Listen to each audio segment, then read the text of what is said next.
আচলতে খুব পৰিতাপৰ বিষয়। মই ৰাতিপুৱা 9:30-10 মান বজাত মই ঘৰৰ পৰা ওলাই আহিছোঁ। ওলাই আহি দেখিছোঁ যে এখন গাড়ী আহি তাতে আমাৰ ঘৰৰ ফ্ৰণ্টতে কাম কিছুমান কৰি আছে। আচলতে তেখেতলোকে, মই সুধিলোঁ তেখেতলোকে আপোনালোকে কি কাম কৰিছে? তেখেতলোকে কৈছে যে আমি ইয়াতে মাৰ্কিঙৰ কিবা কাম কৰি আছোঁ বুলি কৈছে, যে ৰাস্তাটো মাৰ্কিঙৰ কাম কৰি আছে। ঠিক আছে, কাম কৰাত আমাৰ একো আপত্তি নাই, তেখেতে কাম কৰি আছে। তাতে মই সুধিলোঁ যে আপোনালোকে যে চিলিণ্ডাৰটো ব্যৱহাৰ কৰি আছে, এইটো আপোনালোকৰ কি কিবা চৰকাৰৰ ফালৰ পৰা কৰিব কৈছে নে কেনেকুৱা ধৰণৰ কি ক'লে? তেখেতলোকে কৈছে যে এইটো আমি নৰ্মেল আমি এইটো ইউজ কৰোঁৱে, মানে এইটো আমি নৰ্মেল আমি য'ত কাম কৰিছোঁ আমি এইটো চিলিণ্ডাৰ ইউজ কৰোঁ, বেলেগ আমি চিলিণ্ডাৰ এনেকৈ ইউজ কৰি নাই কৰা, মানে যিহেতু এইটো সস্তাত হৈ যায় বুলি কৈছে। ঠিক আছে, সেইটো মোক ক'বলগীয়া। তাৰপিছত মই ক'লোঁ যে মালিকক ফোন লগাওক। তাৰপিছত মই ক'লোঁ আপোনালোকে কামটো অকণমান ৰখাই দিয়ক, মালিকৰ ফোন আমি কথা পাতি লওঁ। মালিকক ফোন কৰিলোঁ, মালিকে ক'লে তেখেতে কৈছে যে তুমি কাম ৰখাও, তুমি কোন হয় কৈছে। মই ক'লোঁ যে মই এনেকৈ আছোঁ, এনেকৈ হয়।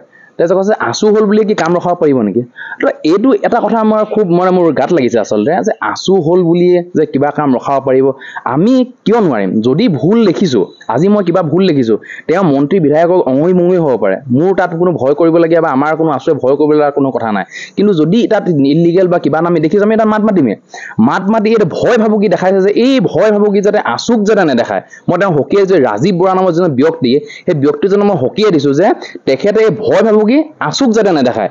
আছুৰ এই আছুৱে কিবা এটা কৰিছে, তেখেতে ৰিজন থাকিব মই তাত কিবা কৰিবলৈ বা কিবা নাই, ইয়াত ইলিগেল হৈছে। যিহেতু এখন গাঁও হয়, নিজলাখল গাঁৱত তেখেতে কাম কৰিছিলে, এখন গাঁও হয়। গাঁৱত আপোনালোকে জানে যে গাঁৱত পাত জাবৰ কিবা তেখেতলোকে গাঁৱৰ মানুহ জ্বলায়, এইটো কৰি কোনো কথাই নাই, তেখেতে জ্বলায়। সেই জ্বলাৰ পৰা যদি সেই গেছটো যদি স্বীকৃতি কৰি কিবা পৰাহেঁতেন, এটা কিমান ডাঙৰ এটা সমস্যা, সেইবোৰ ৰেছপনচিবিলিটি আছে কোনে ল'ব? এই ৰাজীৱ বৰুৱা নিচিনা মানুহজনে সেইবোৰ ৰেছপনচিবিলিটি ল'বনে? যিজন মানুহে মোক উল্টাই দম দিছে যে তুমি আছোঁ হ'ল বুলিয়ে কি কাম ৰখাবা নেকি? তোমাৰ ইয়াত ক'বলৈ কি, যদি কিবা ক'ব অফিচ, আমি কি অফিচত ক'ম? তেখেতে কৈছে আমাৰ অফিচৰ পৰা অৰ্ডাৰ দিছে। আৰু এটা কথা খুব পৰিতাপৰ বিষয়, অফিচৰ কোনোবা এজনে ফোন কৰিছে, তেখেতলোকে কৈছে কিবা যদি আছে আপোনালোকে আহি কমপ্লেইন দিয়ক। আৰে কমপ্লেইন দিয়ক কিবা, তেখেতলোকে ইঞ্জিনিয়াৰ যিজন হয় তেখেতে ইলিগেল, গোটেই বস্তুটো আচলতে ইলিগেলটো এটা বেলেগ ধৰণৰ পৰ্যায়ত হৈ আছে। এই ঠিকাদাৰ লেভেলত বা এনেকুৱা লেভেলত নাই, এটা ইঞ্জিনিয়াৰ লেভেললৈকে এইটো ইলিগেল হৈ আছে। আমি ইয়াৰ চক্ৰ বিষয়াকো জনাই অনুৰোধ কৰিছোঁ যে এনেকুৱাবোৰৰ যি ক্ষেত্ৰত আপোনালোকে মাত মাতিব লাগিব। আপোনালোকে যদি মন্ত্ৰী MLA যদি ভয়ত যদি আমি গম পাইছোঁ যে বিভিন্ন মন্ত্ৰী MLA ফোন আহিছে, কিবা কৰিছে বোলে, হ'ব বোলে গেছটো চেঞ্জ কৰিব, কিনো ডাঙৰ কথা? আৰে কি ডাঙৰ কথা? কিয় ডাঙৰ কথা নহয় বাৰু? এইটো মই চাবলৈ গ'লে এটা চিলিণ্ডাৰ যদি জুই লাগিছে, যদি কেনেবাকৈ জুই লাগিছে, সেই গাঁও অঞ্চলৰ সিহঁতে খাটি খোৱা মানুহখিনিয়ে তেখেতে ৰেছপনচিবিলিটি কোনে ল'ব? আচলতে তেখেতে কাম কৰি মেলি ওলাই যাব, কিন্তু তেখেতৰ টোটেলি ৰেছপনচিবিলিটি কোনে ল'ব?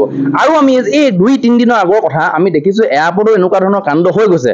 আমি এইবোৰ ক্ষেত্ৰত আমি চক্ৰ বিষয়ে অনুৰোধ জনাইছোঁ যে এনেকুৱাবোৰ ক্ষেত্ৰত যদি আমি মাত নামাতি কোনে মাত মাতিব? আৰু যদি মাত মানে আমাক কিন্তু দমন কৰিবলৈ চেষ্টা নকৰিব, এইটো আমি একদম সকীয়াই দিছোঁ আছুৰ পৰা, আমাক যে দমন কৰিবলৈ চেষ্টা নকৰিব। আৰু যদি কৰে, যদি আমি দুবাৰ তিনিবাৰ যদি কৰে, কিন্তু আমি আন্দোলনৰ সৃষ্টি কৰিম, ইয়াত কিন্তু তীব্ৰ আন্দোলন হ'ব। এনেকুৱাবোৰ ক্ষেত্ৰত আমি কোনো পধ্যে আমি ইয়াত সহযোগ নকৰোঁ। এই আন্দোলন হ'ব। কিন্তু যদি তেখেতলোক আমি অনুৰোধ জনাইছোঁ যে অনাগত দিনবোৰত কিন্তু এনেকুৱা ধৰণৰ কাম নকৰিব। আৰু যে ৰাজীৱ বৰা নামৰ যিজন ব্যক্তি, তেওঁ যে এই দম্ভালি মাৰি কিছুমান কথা কৈছে যে মোৰ মন্ত্ৰী MLA চিনাকি আছে কিবা, এই যে কৈছে ৰাজীৱ বৰা নামৰ ব্যক্তিজনক কিন্তু অতি সোনকালে যি কাম দিছে কিন্তু সেইটো কাম বন্ধ কৰিব লাগিব। আৰু যদি বন্ধ নকৰে কিন্তু ইয়াত তীব্ৰ প্ৰতিবাদ হ'ব। গেছ চিলিণ্ডাৰটো নহয়, সেইটো মানুহৰ ঘৰত ব্যৱহাৰ কৰা। এইটো হয় মানুহৰ ঘৰত ব্যৱহাৰ কৰা। এই চিলিণ্ডাৰটো তাত লগাইছে কামত লগাই। কিমান দিনৰ পৰা লগাই আছে? মইতো নতুন আহিছোঁ, মোৰ 1.5 মাহ হৈছে অহা।